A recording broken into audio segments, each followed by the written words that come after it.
Les Indomptés en ont enfin fini avec l'exploration de leur région d'origine. Il est maintenant temps d'aller plus loin et d'explorer Auriga. Cette décision fut prise au même moment que la population d'Arail grandissait.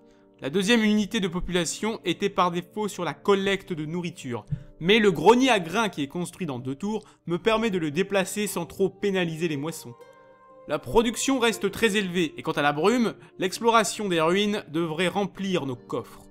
Mon choix s'est donc porté sur la production de science, rajoutant 4 points de science et faisant ainsi passer la découverte des groupes de recherche de 3 à 2 tours, ce qui est bien car il faut rechercher cette technologie au plus vite. D'ailleurs, j'ai constaté que je ne gagnais que 1 de brume par tour, alors que ma ville en produit 17. Il y a donc d'autres sources de dépenses. Ces dépenses sont simplement le héros et notre armée, qui nous coûtent 15,3 unités de brume. Ce qui est étrange, car le héros ne nous coûte pas 7,3 de brume, mais 6,3 si j'en crois sa carte d'unité. De même que nos 2 unités de chasseurs ne me coûteraient en théorie que 2 de brume chacune. Or, nous dépensons quasiment le double. Il y a donc des subtilités qui m'échappent. En fait, le coût des héros augmente avec leur nombre et leur montée en niveau, de même que le nombre d'armées augmente les frais liés à ces derniers, et sera donc toujours plus élevé que la somme des frais d'entretien de leurs unités. L'exploration va donc reprendre, en commençant par la région au nord, puis nous allons redescendre vers le sud et vers le désert. Pendant que l'exploration se poursuit, la technologie des groupes de recherche fut achevée, et je dois indiquer quoi faire à nos chercheurs. Voyons voir les possibilités ouvertes. Déjà, nous avons des technologies inutiles pour le moment. L'aqua brume ici, qui déverrouille des bâtiments augmentant la quantité de brume des cases de rivières, de lacs et de côtes, est parfaitement inutile car nous n'avons pas ce type de case à Arail. Le labo géomique est aussi une technologie de circonstance qui augmente la science des terrains qui en produisent déjà. Or, à Arail, seul le marais mutant produit de la science.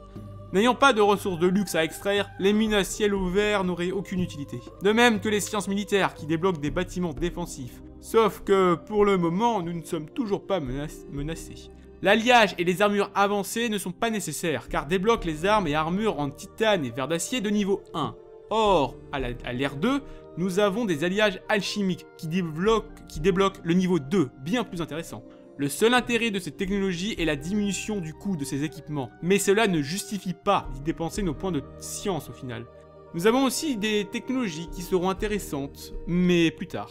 Le marché des mercenaires déverrouille la section mercenaires et héros du marché, permettant d'acheter des héros et des unités.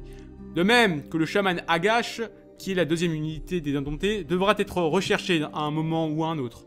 Suite à la construction du grenier à grains, nous n'accumulons plus de brume en raison des frais d'entretien de la ville. De plus, notre héros évoluant, nous risquons de nous retrouver en négatif au niveau de la brume. L'hôtel de la monnaie pourrait donc se révéler nécessaire. Au niveau de ce qui est intéressant dans les médias, nous en avons plusieurs. Le creuset alchimique déjà, pour pouvoir exploiter le verre d'acier au nord de Arail, la fonderie, pour toujours plus booster notre production et nous rapprocher de l'objectif de l'une de nos quêtes, et la place des langues, me paraît nécessaire afin de pacifier ces factions mineures sans effusion de sang et protéger Arail des armées errantes. Cependant, j'ai commis une erreur lors de mes précédentes vidéos.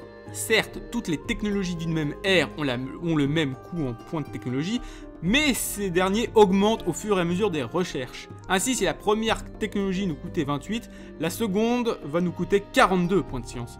Il devient alors important d'avoir des bibliothèques municipales afin de pouvoir supporter le coût de plus en plus important des technologies. C'est donc cette dernière technologie qui sera recherchée en priorité, d'autant plus qu'il sera contre-productif de rechercher des technologies de science plus tard. Au même moment que mes armées disposaient enfin de groupes de recherche, Arail a fini le grenier à grains et se mit à la construction du monument au fondateur qui apporte des bonus sur toutes les ressources de la ville. Le grenier à grains permit de passer de 8 points de nourriture à 21, ce qui est énorme. L'exploration se poursuit avec la découverte au nord d'une faction mineure, les Dorgeshi. Ces derniers sont des personnes bannies par leur propre peuple. Ils ont alors dédié leur vie à la domestication de grands lézards nommés Dorgeshi. Les guerriers ours rouges ont exploré la 4e ruine dans la région désertique. Cette dernière est constituée de pas mal de bruyères, et plus en altitude vers l'ouest, de grès et de tourbillons de grès. L'exploration de cette ruine permit de mettre fin à la première quête, propre aux Indomptés, et à cette vidéo de se terminer. Dans la suite, nous allons fonder une 2e ville, et donc prendre possession d'une 2e région.